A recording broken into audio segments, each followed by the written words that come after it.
प्रिय दर्शकों, मैं आप सभी नए और पुराने दर्शकों का इस क्रमबद्ध बाइबल अध्ययन कार्यक्रम सत्य वचन में एक बार फिर से हार्दिक स्वागत करती हूँ।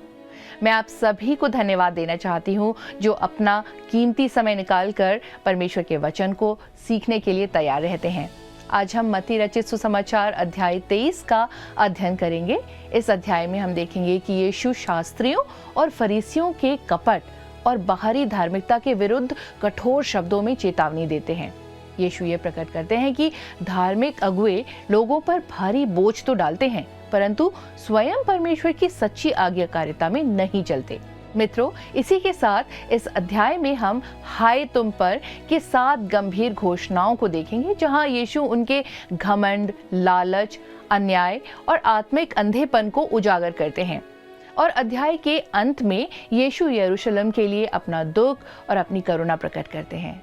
आज का अध्ययन हमें अपने जीवन की जांच करने, कपट से दूर रहने और सच्ची भक्ति तथा नम्रता के साथ परमेश्वर का अनुसरण करने की चुनौती देता है। तो आइए हम परमेश्वर के दास के द्वारा इसे गहराई से समझें। लेकिन इससे पहले सुनते हैं एक मधुर गीत।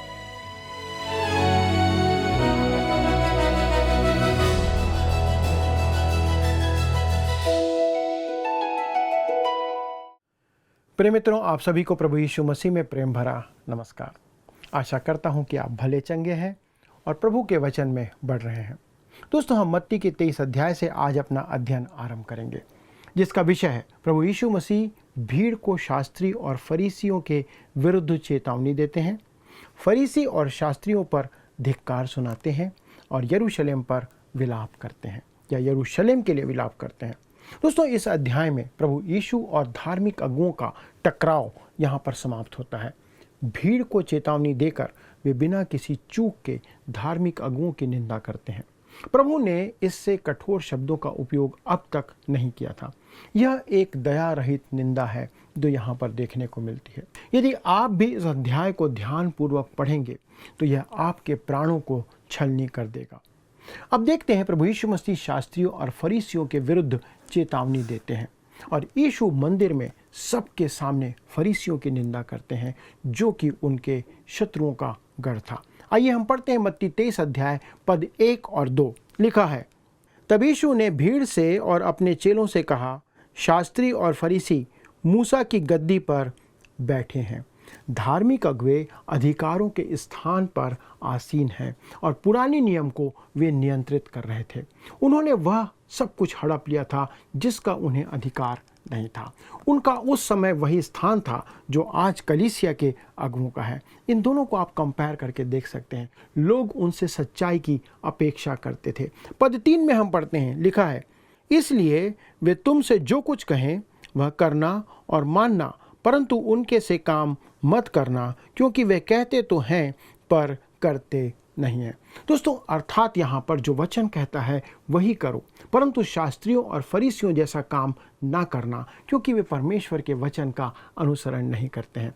तब पद 4 से 7 में हमें एक दुखद कथा सुनने को यहाँ पर मिलती है। आइए हम पढ़ते हैं।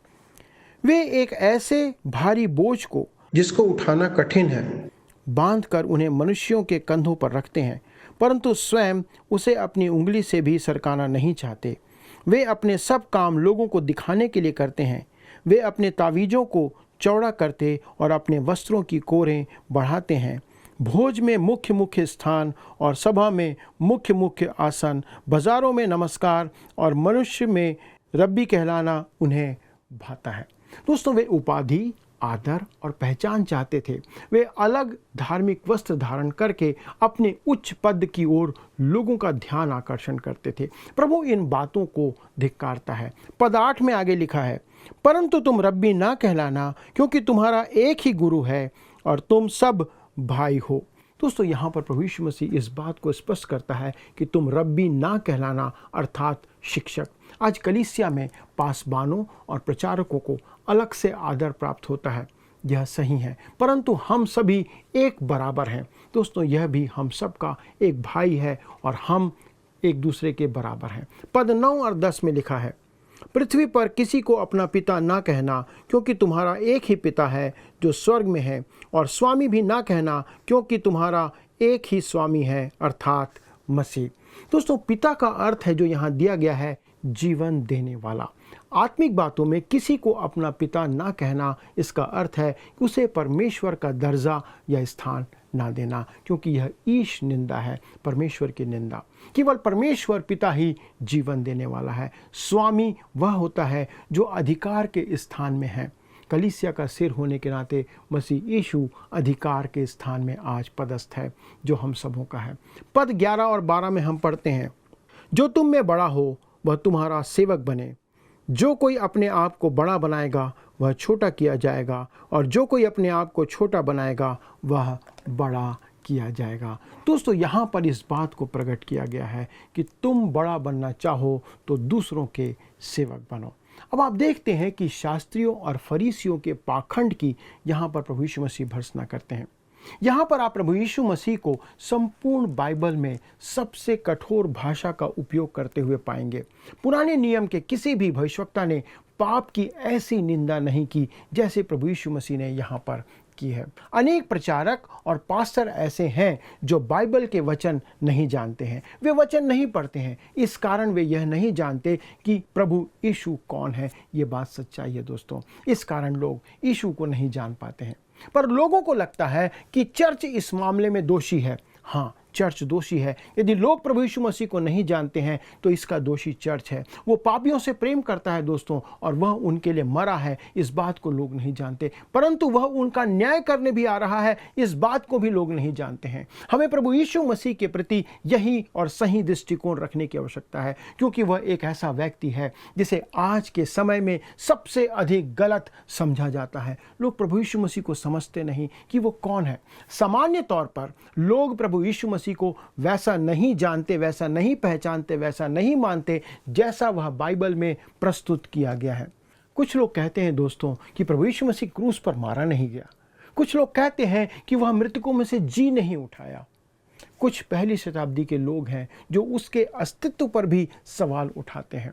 हमारे पास एक लिखित प्रमाण है, और वो प्रमाण बाइबल है, जो कहता है कि वह एक कुमारी से जन्म लेने वाला व्यक्ति है जो प्रभु यीशु मसीह है, जिसने चमत्कार किए, संसार में रहा और संसार के पापों के लिए वह मारा गया, मुर्दों में से जी उठा और स्वर्ग पर चढ़ गया और पृथ्वी पर फिर से एक न्यायी के रूप में वापस आने वाला है। बाइबल इस बात को कहती है। अब यीशु मसीह शास्त्रियों को धिक्कारते हैं और आगे बढ़ते हुए उनकी कठोर निंदा करते हैं और कठोर भाषा का उपयोग करते हैं। पद 13 को पढ़ते हैं, लिखा है, हे कपटी शास्त्रियों और फरीसियों, तुम पर हाय, तुम मनुष्यों के लिए स्वर्ग के राज्य का द्वार बंद करते हो, ना तो स्वयं ही उसमें प्रवेश करते हो और ना उसमें प्रवेश करने वालों को प्रवेश करने देते हो। दोस्तों, यहाँ पर प्रभु यीशु मसीह 8 बार, ध्यान रखिए, 8 बार हाय शब्द का उपयोग करते हैं और 7 बार शास्त्रियों और फरीसियों को कपटी कहते हैं।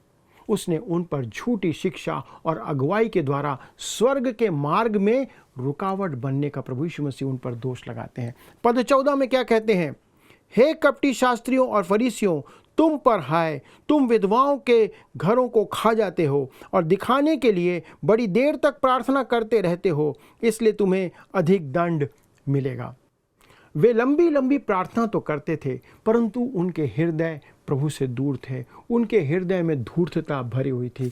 पद 15 में आगे लिखा है, हे कपटी शास्त्रियों और फरीसियों, तुम पर हाय, तुम एक जन को अपने मत में लाने के लिए सारे जल और थल में फिरते हो, और जब वह मत में आ जाता है तो उसे अपने से दूना नरकीय बना देते हो।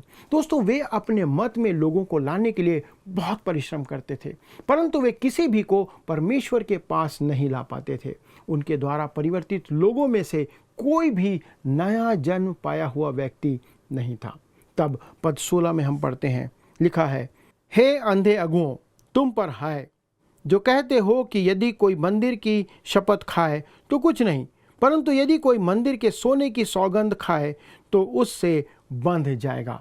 दोस्तों, वह कर्जदार हो जाएगा, उनका कहने का मतलब था। वे उस शपथ से बांध दिए जाएंगे, उनका ऐसा कहना था। तब पद 17 में हम पढ़ते हैं, हे मूर्खों और अंधों, कौन बड़ा है, सोना या वह मंदिर जिससे सोना पवित्र होता है। दोस्तों, पद 18 में आगे लिखा है, फिर कहते हो कि यदि कोई वेदी की शपथ खाए तो कुछ नहीं, परंतु जो भेंट उस पर है, यदि कोई उसकी शपथ खाए तो बंध जाएगा। दोस्तों, अर्थात यदि वह अपनी शपथ को पूरी ना करे तो वह दोषी ठहराया जाएगा, ये उनका मानना था और इस प्रकार वे लोगों को बांध देते थे उनकी शपथ से। पद 19 से 22 में आगे हम पढ़ते हैं, लिखा हुआ है, हे अंधों, कौन बड़ा है, भेंट या वेदी जिससे भेंट पवित्र होती है?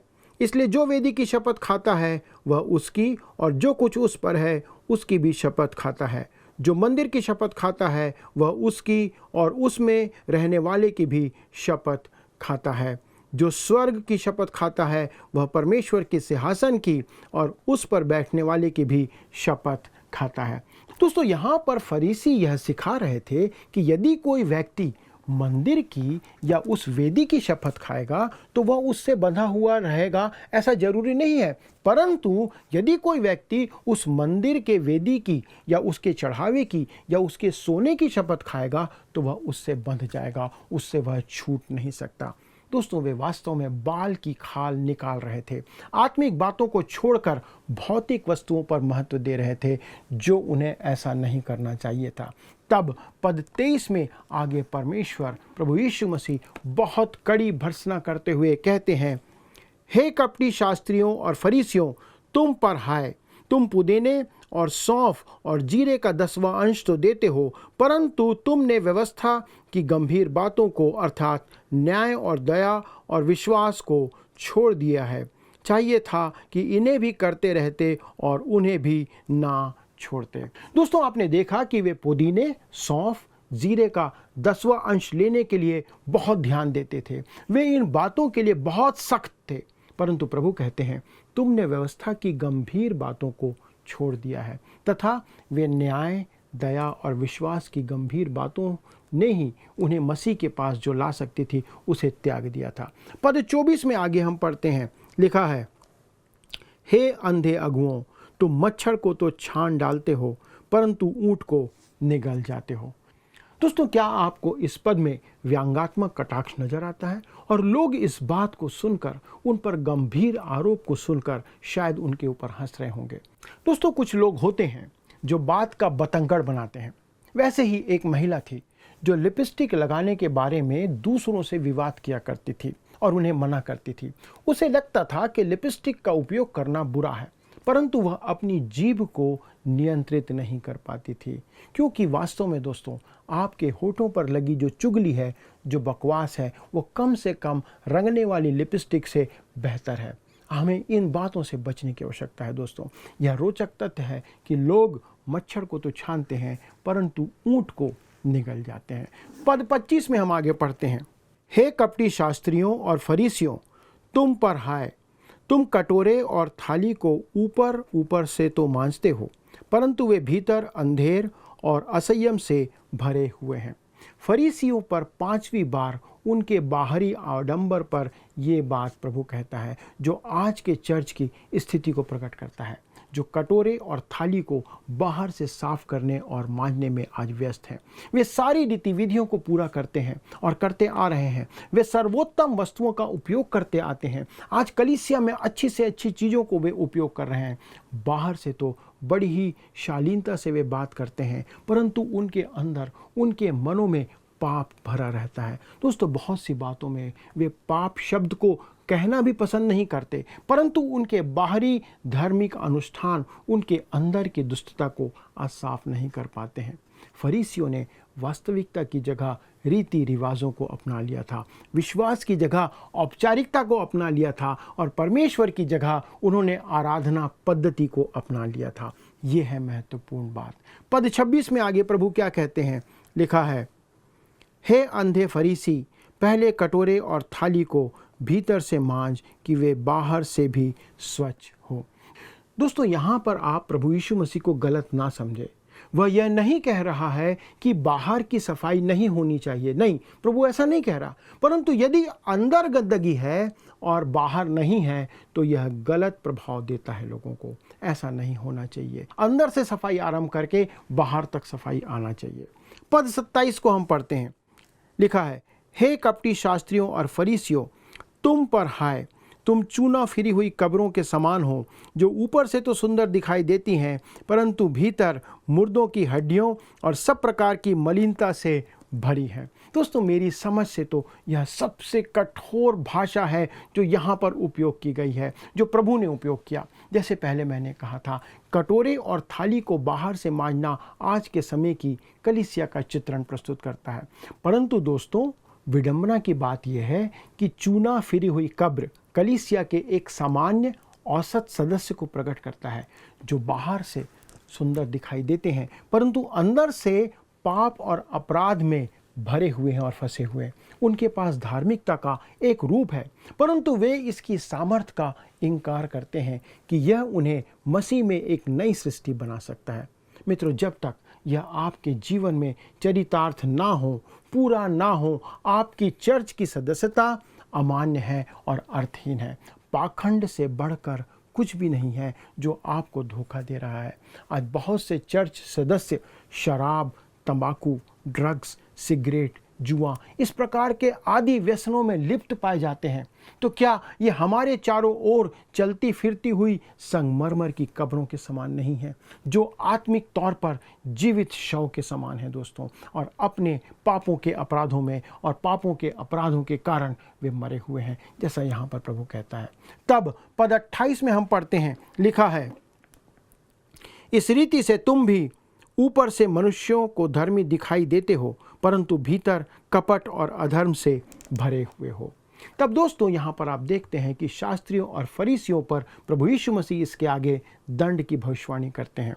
यहाँ पर आप आसपास के वचन की शिक्षा देने वाली कलीसिया और पास्टर यदि आपके पास है दोस्तों, तो आप उसको थामे रहें, उसको आप ना छोड़ें। उसे आपकी आवश्यकता है और आपको उसकी आवश्यकता है। हमें उन व्यक्तियों की आवश्यकता है दोस्तों आज, जो वचन के अनुसार, परमेश्वर के वचन पर विश्वास करते हैं और उसके अनुसार चलते हैं।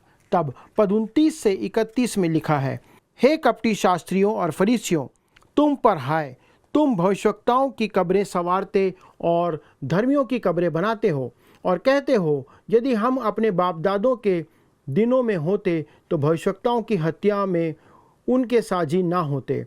इससे तो तुम अपने पर आप ही गवाही देते हो कि तुम भविष्यवक्ताओं के हत्यारों की संतान हो। अतः तुम अपने बाप दादों के पाप का घड़ा पूरी तरह भर दो। दोस्तों, आज हम भी वही कर रहे हैं। परमेश्वर के महान सेवक, भक्तगण, प्रवक्ता, प्रचारक अपनी पीढ़ी के द्वारा धिक्कारे और मजाक बनाए जाते हैं परंतु आज वे सम्मानित किए जाते हैं।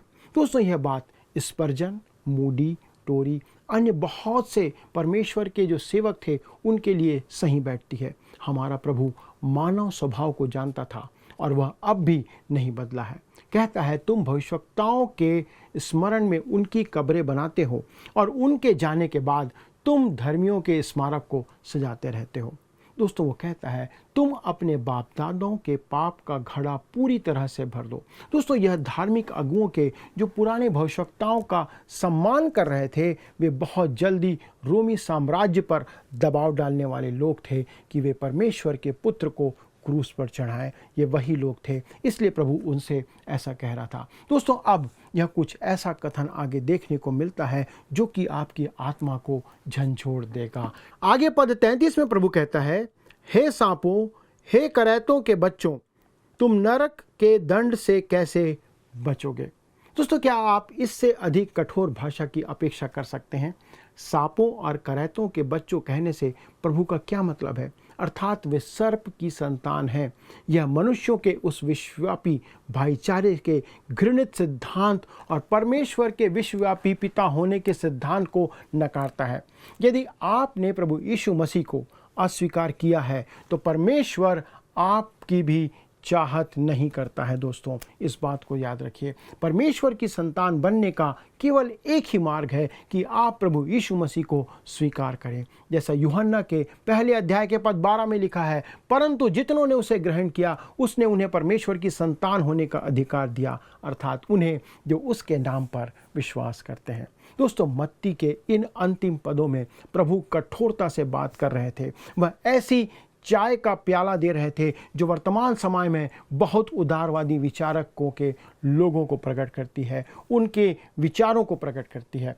यीशु मसीह कोई नाजायज संतान नहीं थे। वे इस पृथ्वी पर आपके पापों के लिए मरने को आए थे, क्योंकि वह आपसे प्रेम करता है। परंतु यदि आप उसे अस्वीकार करते हैं तो वह आपका न्यायी बनकर एक दिन आने वाला है। तब आइए पद 34 और 35 को पढ़ते हैं। लिखा है, इसलिए देखो, मैं तुम्हारे पास भविष्यवक्ताओं और बुद्धिमानों और शास्त्रियों को भेजता हूँ, और तुम उनमें से कुछ को मार डालोगे और क्रूस पर चढ़ाओगे, और कुछ को अपने आराधनालयों में कोड़े मारोगे, और एक नगर से दूसरे नगर में खदेड़ते फिरोगे, जिससे धर्मी हाबिल से लेकर बिरिक्याह के पुत्र जकरिया तक, जिसे तुमने मंदिर और वेदी के बीच में मार डाला था। जितने धर्मियों का लहू पृथ्वी पर बहाया गया है, वह सब तुम्हारे सिर पर पड़ेगा। दोस्तों, यहाँ पर आप इस बात को देखते हैं कि स्पष्ट रूप से जकरिया का मारा जाना हाल की घटना थी जो यहाँ प्रकट की गई है। हमारा प्रभु हाबिल की हत्या से आरंभ करते हुए उन्हें वर्तमान समय तक लेकर के आते हैं। वे इसे बहुत स्पष्ट कहते हैं कि धर्मियों को नाश करने के लिए परमेश्वर इस्राएल का न्याय एक दिन करेगा। वह निश्चित रूप से हमारी वर्तमान विचारधारा को गलत ठहराता है कि हम सब लोग बचाए नहीं जाएंगे। प्रभु कहता है कि वे नहीं बचाए जाएंगे। पद 36 में आगे लिखा है, मैं तुमसे सच कहता हूँ कि ये सब बातें इस समय के लोगों पर आ पड़ेंगी। दोस्तों, अब आप देखते हैं कि प्रभु यीशु मसीह यरूशलेम की जो सन 70 में होने वाला विनाश था उसकी भविष्यवाणी कर रहा था। इसके आगे प्रभु क्या कहते हैं, हम पद 37 और 38 को पढ़ते हैं। लिखा है, हे यरूशलेम, तू भविष्यवक्ताओं को मार डालता है और जो तेरे पास भेजे गए उन पर पथरवाह करता है। कितनी ही बार मैंने चाहा कि जैसे मुर्गी अपने बच्चों को अपने पंखों के नीचे इकट्ठा करती है, वैसे ही मैं भी तेरे बालकों को इकट्ठा कर लूं, परंतु तुमने ना चाहा। देखो, तुम्हारा घर तुम्हारे लिए उजाड़ छोड़ा जाता है। प्रभु यीशु मसीह के तथाकथित यरूशलेम प्रवेश में यरूशलेम ने उसके विजय प्रवेश को स्वीकार नहीं किया था। इस बात को ध्यान कीजिए। और उसने भी यरूशलेम को अस्वीकार कर दिया था। परंतु अब प्रभु उसी यरूशलेम के लिए विलाप करते हैं। दोस्तों, हाँ, प्रभु ने उसकी निंदा की, परंतु वह उनसे प्रेम करता था, इसलिए वह उनके लिए विलाप करता है। उसके आने वाले दंड को जान करके प्रभु यीशु मसीह उनके लिए विलाप करता है। प्रभु के दास डॉक्टर D.L. मूडी के दिनों में कहा जाता था कि उन दिनों में केवल वही एक व्यक्ति जीवित था जो बड़े तरस और दया के साथ नरक के विषय पर प्रचार किया करता था। तथा हमारे दिनों में हमारे प्रभु ने भी टूटे हृदय के साथ इस बात की भविष्यवाणी की थी। आपको याद होगा दोस्तों कि कुछ लोगों ने उसे यिर्मयाह समझा था, यद्यपि यिर्मयाह ने भी पुराने नियम में कठोर भर्त्सना की थी और उनके लिए विलाप किया था। दोस्तों, मेरा ऐसा विचार है और मानना है कि यदि हम उसकी स्थिति देखकर टूटे हुए हृदय से भर नहीं जाते तो हमें भी उसकी निंदा कभी नहीं करना चाहिए। तब अंतिम पद 39 में हम पढ़ते हैं। लिखा है, क्योंकि मैं तुमसे कहता हूँ कि अब से जब तक तुम ना कहोगे धन्य है वह जो प्रभु के नाम से आता है, तब तक तुम मुझे फिर कभी ना देखोगे। दोस्तों, इस बात को सुनकर ना केवल धार्मिक अगुवे सदमे में थे, परंतु उसके शिष्य भी सदमे में थे। यह उन्हें घटना का एक नया मोड़ लेकर के आता है। उन्हें अपेक्षा थी कि वह यरूशलेम को राजधानी बनाकर अपना राज्य स्थापित करेगा, परंतु अब वह कहता है कि उनका घर उजाड़ छोड़ दिया जाएगा और वे उसे दोबारा नहीं देखेंगे जब तक यह ना कहें कि धन्य वह जो प्रभु के नाम से आता है। दोस्तों, आप यहाँ देखते हैं, यद्यपि इस समय वह अपने क्रूस के मार्ग पर था, फिर भी वह उन्हें सांत्वना देता है कि वह फिर से आने वाला है और वो समय यरूशलेम में उसका विजय प्रवेश होगा। स्पष्ट रूप से दोस्तों, राज्य की स्थापना को आगे के लिए स्थगित किया जा रहा था। बहुत से लोग हैं दोस्तों जो इस शिक्षा का और प्रभु यीशु मसीह की इस भाषा का विरोध करते हैं। प्रभु अपने शिष्यों से कहता है कि वह अभी अपना राज्य इस पृथ्वी पर स्थापित नहीं करेगा, परंतु वह राज्य स्थापित करने के लिए दूसरी बार फिर से आएगा। इसका मतलब यह हुआ कि स्वर्ग राज्य की स्थापना स्थगित की गई। इस कथन के द्वारा इस प्रस्ताव का विचार सुनकर शिष्य दुखी हो गए, इसलिए वे उसके पास आकर के 3 प्रश्न पूछते हैं जिसे हम अगले अध्ययन में देखेंगे। आइए हम प्रार्थना करें और इसके लिए प्रभु को धन्यवाद दें। स्वर्गीय पिता, हम धन्यवाद देते हैं इस उत्तम अध्ययन के लिए आपने प्रकट किया, आपके वचन के भेद बताए प्रभु। हमारे दर्शकों के लिए धन्यवाद देते जो निरंतर हमारे साथ जुड़कर आपसे प्रेम करते हैं और आपके वचन को सीखना चाहते हैं। प्रभु अपने वचन का भेद उन पर प्रकट करें, उनकी हर एक आवश्यकताओं को अपने भले भंडार से पूरा करते हुए इस बात को प्रभु उनके जीवन में चरितार्थ करें। धन्यवाद के साथ विनती को प्रभु यीशु ख्रीस्त के नाम से मांगते हैं, आमीन। प्रिय मित्रों, मुझे आशा है कि आप सब आज के अध्ययन के द्वारा अवश्य ही आशीषित हुए हैं। हमने सीखा कि परमेश्वर बाहरी दिखावे से अधिक हमारे हृदय की सच्चाई को देखता है।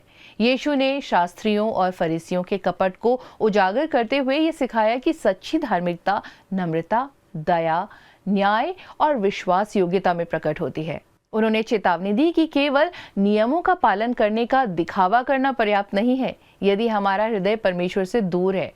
परमेश्वर चाहता है कि लोग उसकी ओर लौटें और उद्धार पाएं, ताकि हमारी आराधना केवल बाहरी ना होकर सच्चे मन से हो। तो क्या आप इसके लिए तैयार हैं? जरूर सोचें। पिछले प्रश्न का उत्तर है सी, मसीह की धार्मिकता। विवाह के वस्त्र का संदर्भ मसीह की धार्मिकता से है। आज के अध्ययन पर आधारित प्रश्न है, इस भाग में कितनी बार प्रभु यीशु ने धार्मिक अगुओं को हाय कहा है? ए 8 बार, बी 7, सी 6 या फिर डी 5? मित्रों, इस प्रश्न का उत्तर हमें कल सुबह 6 बजे से पहले विकल्प ए, बी, सी या डी के साथ अपना नाम, पता, स्थान के साथ 9651433397 96514 33397 पर SMS या WhatsApp करें। क्या आपको यह कार्यक्रम पसंद आया? अभी हमें एक मिस कॉल करें और आप अगले विजेता हो सकते हैं।